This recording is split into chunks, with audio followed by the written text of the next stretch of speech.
Olá, pessoal. Mais uma vez nos encontramos aqui reunidos em nome de Jesus, aos estudos do Evangelho, segundo o Espiritismo. Estamos no capítulo 18, Instruções dos Espíritos, muitos os chamados e poucos os escolhidos. Nós estamos na leitura do 13 e do 14. Só por dar-se-á aquele que tem. Muito bem. Zorites. Ana Paula não pode ler, né, Ana Paula? Tá bom. A Maria Dalva entrando. Ah, que bom. Aí dá para dividir em duas. Zorites, começa a ler o 13. Seus discípulos, se aproximando, lhe disseram: por que lhes falais por parábolas? E lhes respondendo, disse: é porque para vós outros foi dado conhecer os mistérios do reino dos céus, mas para eles não lhes foi dado, porque a todo aquele que já tem se lhe dará ainda, e estará na abundância. Mas para aquele que não tem, se lhe tirará mesmo o que tem. Por isso eu lhes falo por parábolas, porque vendo eles não veem, e escutando não ouvem, nem compreendem. E a profecia de Isaías se cumpre neles quando disse: escutarei com os vossos ouvidos e não ouvireis. Olhareis com os vossos olhos e não vereis. São Mateus, capítulo 13, versículos de 10 a 14. Item 14. Prestai bem atenção naquilo que ouvis, porque se servirá para convosco da mesma medida da qual vos servirdes para com os outros, e vos será dado ainda mais. Porque se dará àquele que já tem, e para aquele que não tem, se lhe tirará mesmo que tem. São Marcos, capítulo 4, versículo 24, 26, 25. A mensagem é de um espírito amigo que mandou a mensagem para Kardec e Kardec inseriu nesse capítulo. Luz é a palavra divina que, recebida com perseverança, boa vontade, esforço, o que acontece com o indivíduo quando ele se propõe a ter boa vontade, esperança, esforço, perseverança dentro das leis divinas, colocando em prática, querendo saber mais, estudando, fazendo o que a gente faz, e no dia a dia lembrar, se Jesus estivesse aqui, o que ele faria? Todo esse processo todo de aprendizado é olhado com bons olhos pelos espíritos protetores, pelos espíritos bons, que lhe mandam também, aí que está essa palavra, dar-se-lhe-á mais. Os espíritos abençoados, bondosos, dão mais sugestões, pensamentos bons, ajudam a eles resolverem, através da razão, da consciência, problemas que eles têm. Por isso que diz, quem tem, ganha mais. Quem tem o quê? O esforço, a vontade, a perseverança em querer aprender, se encoraja. Agora, ele vai falar da grande caminhada que nós temos que subir a Montanha Santa que nos leva ao bem-estar espiritual. Então, não é fácil, né? Não é nada fácil a gente passar pelas nossas provas, pelas nossas expiações, pelas dificuldades da vida, pelos processos que Deus usa para nos mostrar o verdadeiro caminho, para a gente crescer espiritualmente. Muitas vezes, Aquela frase que o povo fala, que Deus escreve certo por linhas tortas, é verdade. Às vezes Deus manda uma situação que a gente enxerga que é uma situação ruim, ou é uma doença, ou é uma perda de alguma coisa, mas no fundo é uma coisa boa, porque vai fazendo com que nosso espírito cresça por dentro, se ele estiver nessa fase da boa vontade, de querer se melhorar, da perseverança, da esperança, que é o que todas nós temos. Luz é a palavra divina que é recebida. Agora, se essa palavra divina é recebida com negligência, esbanjamento, sem disciplina, perde as oportunidades, estaciona. Então, vejam, não é, não é, não é Deus que retira do homem o pouco que ele tem, é o próprio homem que o pouco que tem retira o pouco que tem, porque ele não tem perseverança em continuar. A lição vai falar da palavra pródigos, pessoas pródigas. Eu sempre achei o pródigo eram pessoas para o lado do bem, pródigos de benevolência, pródigos em abundância, em doação para os necessitados, né? Mas não, é um adjetivo que pode ser usado dos dois lados. Então, ele pode ser pródigo em esbanjar tudo que tem. Ele acaba com uma herança que recebeu do pai. Então, a lição vai falar da herança que o pai deixou para o filho, de uma fazenda muito boa, que o filho não fez nada. Deixou perder as sementes, deixou perder tudo, e depois ele acha ruim. Foi o pai que fez isso para o filho? Não, foi o próprio filho que não trabalhou, que não fez por merecer. Então, o pouco que ele tinha, ele mesmo perdeu. Não é Deus que tira, ele que perde. Está claro isso? Então, ele fala: romper e lavrar o solo ingrato com a ajuda do arrependimento da vontade, esperança e bondade. Então, a gente tem que lutar dentro de nós, que essa fazenda bonita, esse terreno que produz bons frutos, é o nosso coração, é o nosso íntimo. Ele vai produzir bons frutos desde que nós saibamos cuidar dessa terra. Então, vamos em frente. É o herdeiro que perde tudo, pois não usa o esforço para conservar. O maior comprometimento com as leis divinas tem pouco e lhe é tirado. O verdadeiro cristão cultiva o terreno do coração, arranca o joio, semeia a boa semente e usa o orvalho do amor, produz os frutos da caridade. Esse é o que nos diz esse espírito que Kardec colocou a mensagem dele. Então, vamos ver na íntegra. Agora é a Maria Dalva que vai ler, o 15.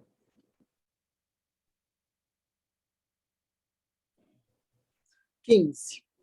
Dá-me aquele que já tem e se tira aquele que não tem.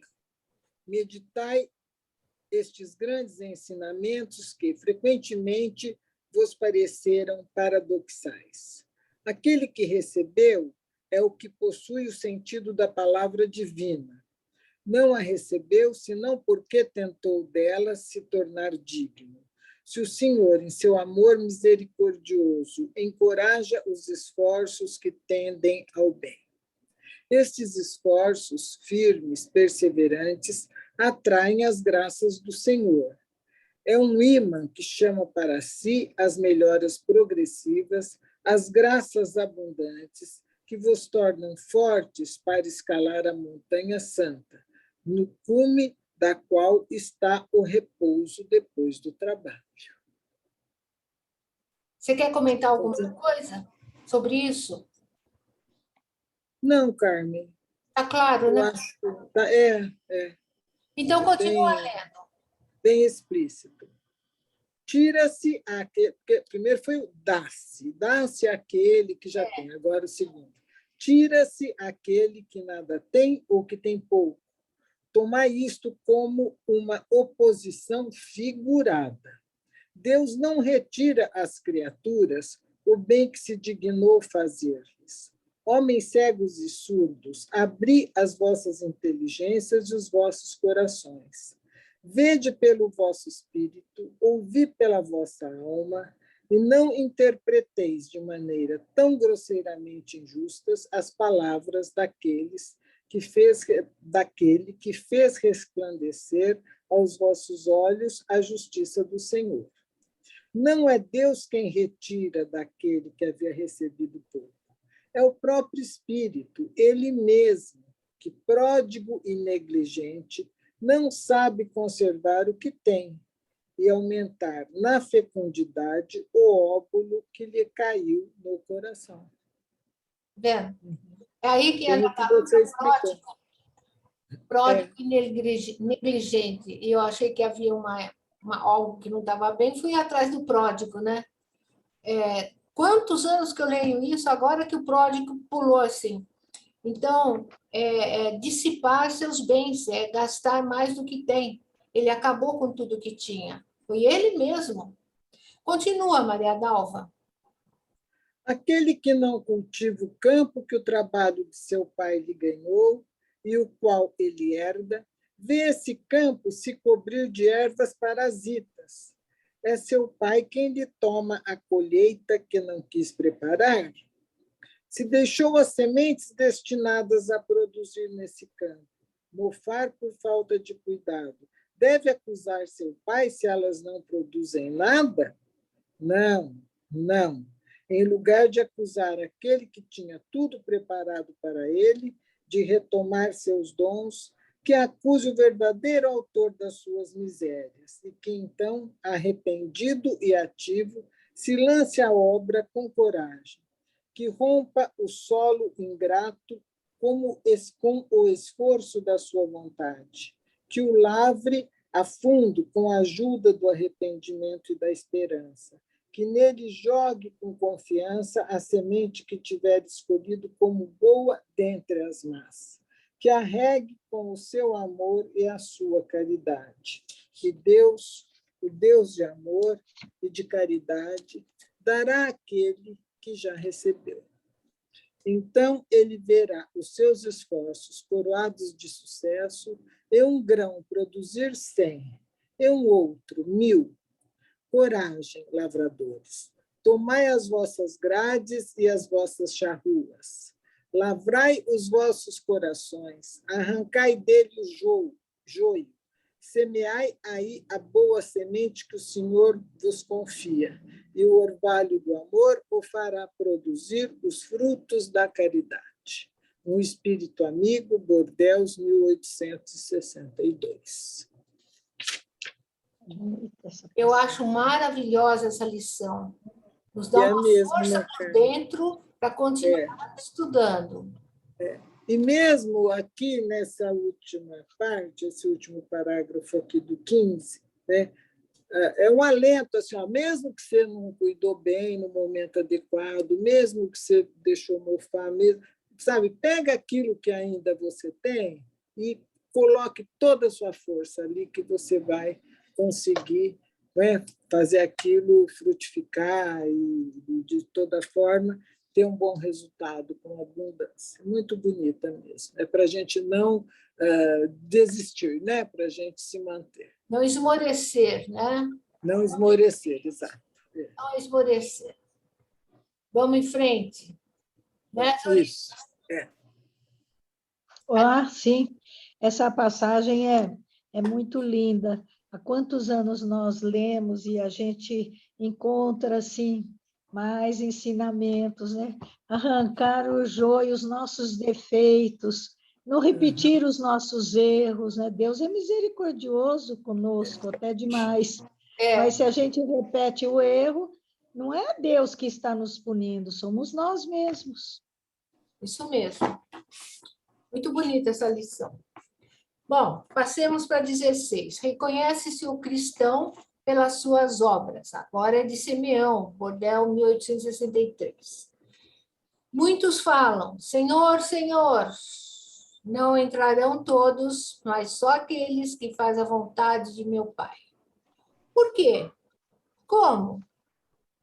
Tem que haver ação, trabalho, progresso, obras e bons frutos. A fé sozinha não faz isso. Tem que haver ação. A fé, acreditar, entender, compreender, saber é uma coisa. Agora, ação é outra. Trabalho, progresso, obras, bons frutos. Tem que haver bons frutos saindo de nossas mãos. Essa é o verdadeiro cristão. Essa é a árvore do cristianismo. E depois nós vamos ler, ele fala muito bonito sobre essa árvore do cristianismo, que deveria ser do tamanho do planeta, cobrindo o planeta inteirinho, para que todos se beneficiassem com a sombra e os frutos da árvore da fé e da caridade. A humanidade é o jardineiro que não sabe tratar a árvore da vida, que deverá dar os frutos da vida, da esperança e da fé. Realmente, se nós buscarmos dar uma olhadinha no passado, nos séculos passados, o que o catolicismo não aprontou com a humanidade. As guerras, morreram muito mais gente nas guerras religiosas do que nas guerras oficiais. Então, o próprio homem tirou dele mesmo o avanço dentro da espiritualidade.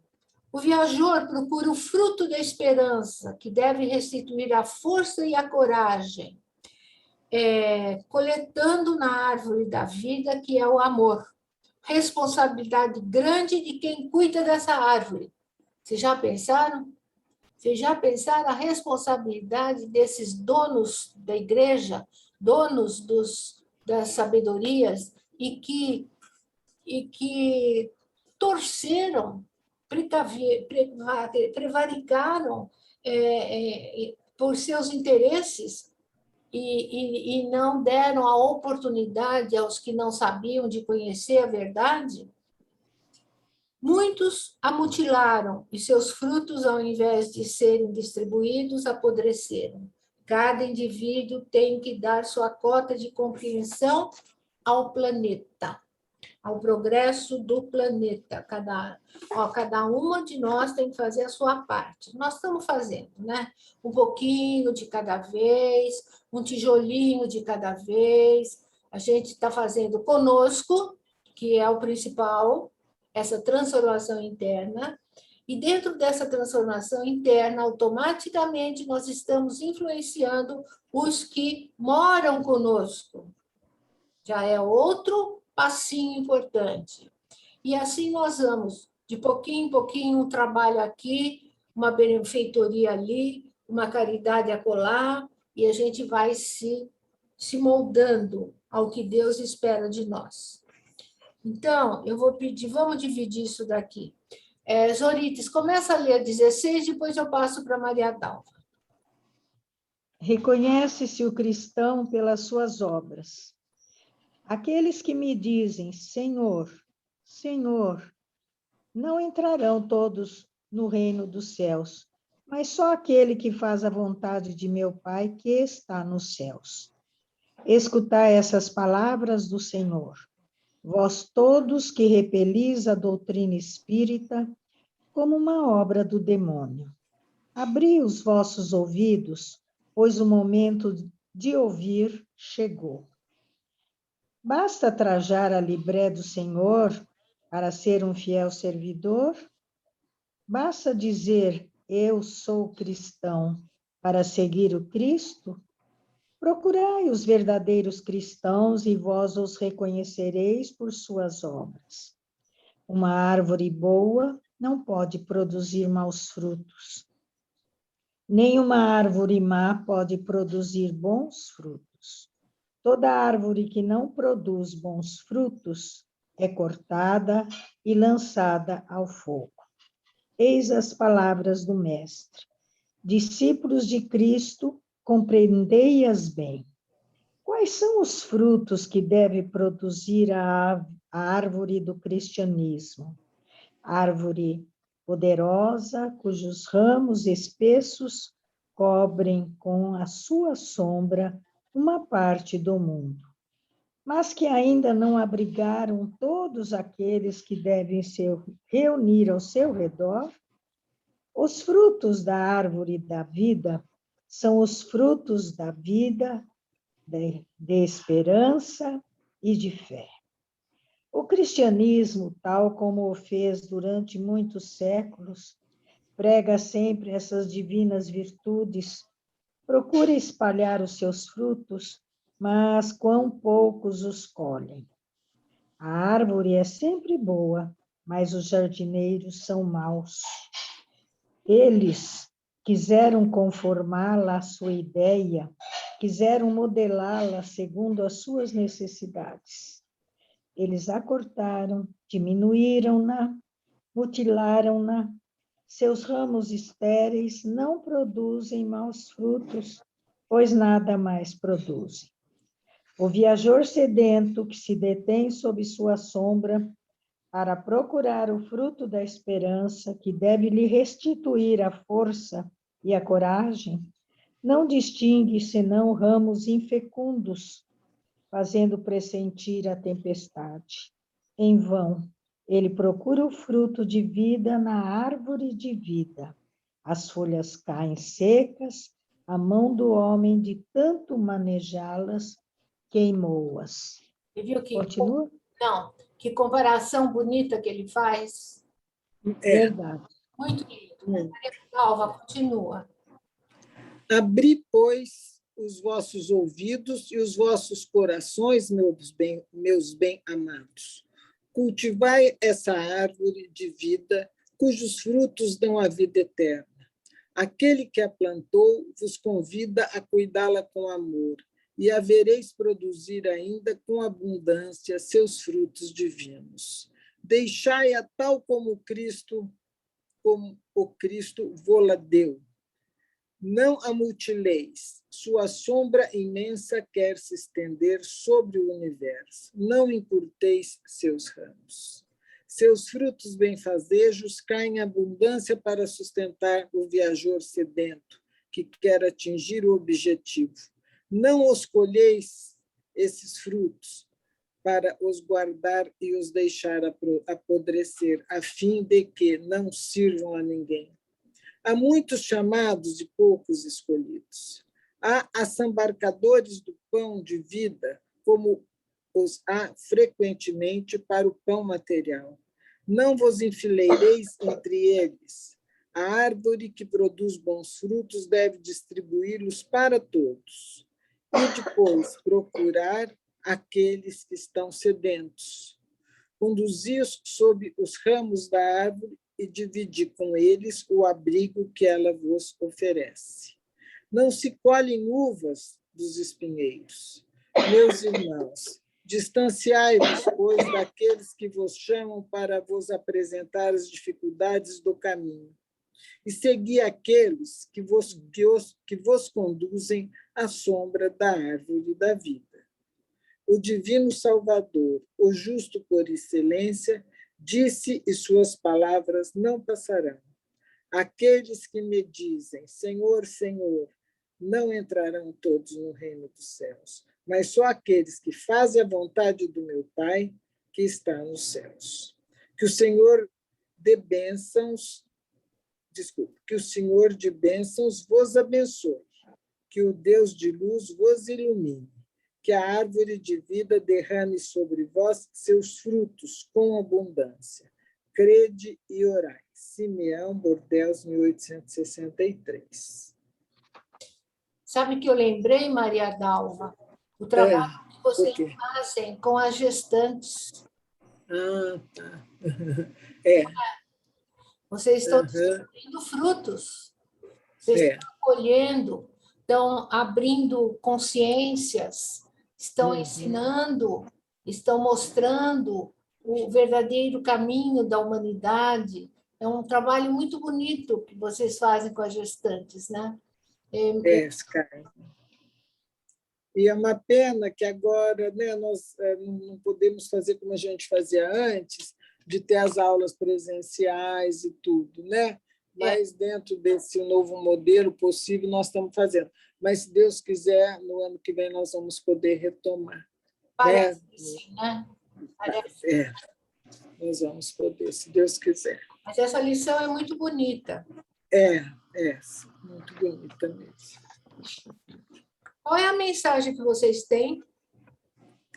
Ter e não ter. Eu vou olhar. Achou, Maria Dalva? Achei. É que eu tenho passado para o meu iPad e eu tenho que pegar aqui na hora. Eu já deixo no ponto, mas ele apaga. Pronto, achei. Ter e não ter. Vou pedir para as Orites ler. Ter e não ter. Depois o conteúdo fica com a Maria Dalva. Tá bom. A riqueza te garante tranquilidade, mas sem desprendimento perdes a paz. A inteligência te garante admiração, mas sem bom senso perdes apreço. A autoridade te garante mais poder, mas sem dignidade perdes o respeito. O talento te garante enorme sucesso, mas sem honradez perdes o prestígio. O conhecimento te garante influência, mas sem equilíbrio perdes a credibilidade. O trabalho te garante maior progresso, mas sem eficiência perdes a promoção. O alimento te garante o bem-estar, mas sem moderação perdes a saúde. A rigidez, saúde entre aspas, te garante vigor e resistência, mas sem disciplina perdes a competição.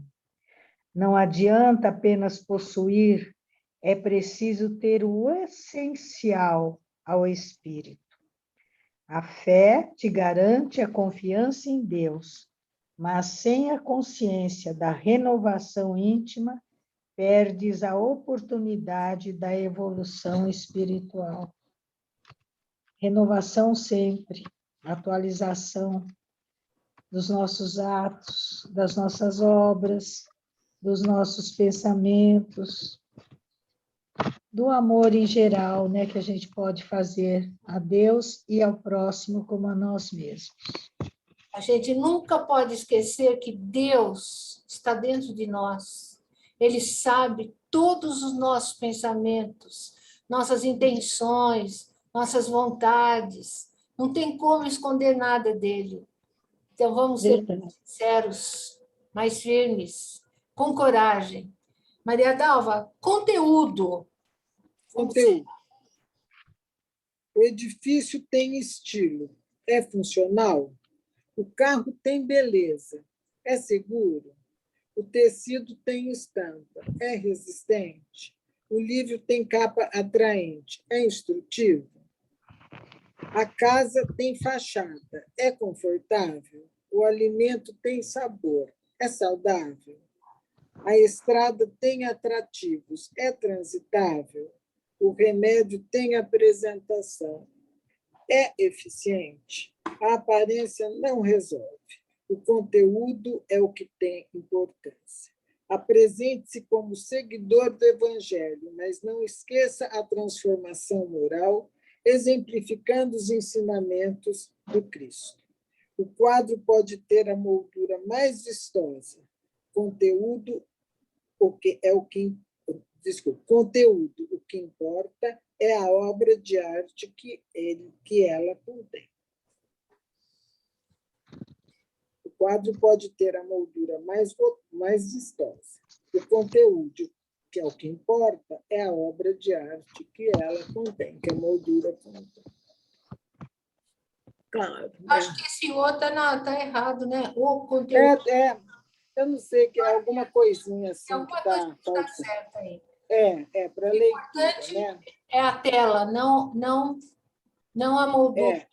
É a obra de arte, não a moldura, né? Então, o importante é o que nós trazemos dentro de nós, e não esse corpo que nós mostramos para todos. É, E aí, muito bacana isso. Tanto o primeiro, ter e não ter, né? Pode ter, mas ao mesmo tempo não ter, né? Quando fala, por exemplo, aqui, deixa eu ver qual que eu achei mais assim. O conhecimento te garante influência, mas sem equilíbrio perdes a credibilidade. Então, tem equilíbrio, você sabe. Ou tem o que fala, acho que é aqui também, da inteligência. A inteligência te garante admiração, mas sem bom senso perdes apreço. Usa a inteligência para quê?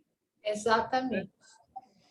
E depois, aqui na parte do conteúdo, é muito legal, porque aquilo que está exposto, né, que é visível aos olhos, né, pode ser uma mera bobagem. Né?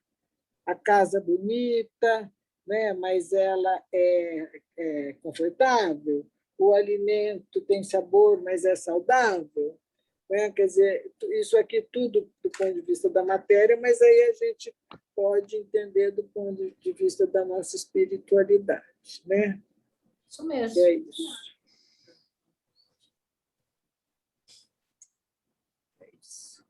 Que nos sirva de roteiro, né? Que nos sirva de roteiro para os próximos anos que nós temos aí pela frente, para que possamos crescer espiritualmente, que é o objetivo dessa encarnação, progresso espiritual.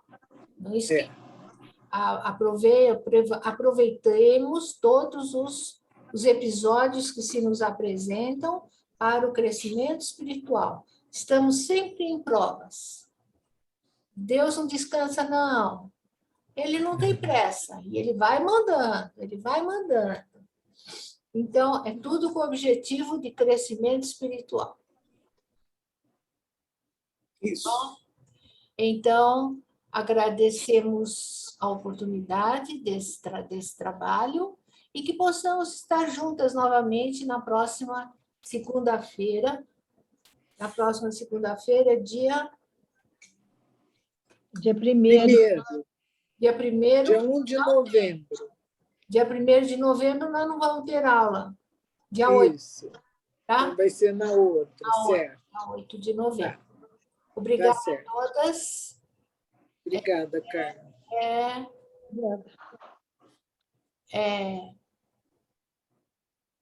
Será que é aqui, hein?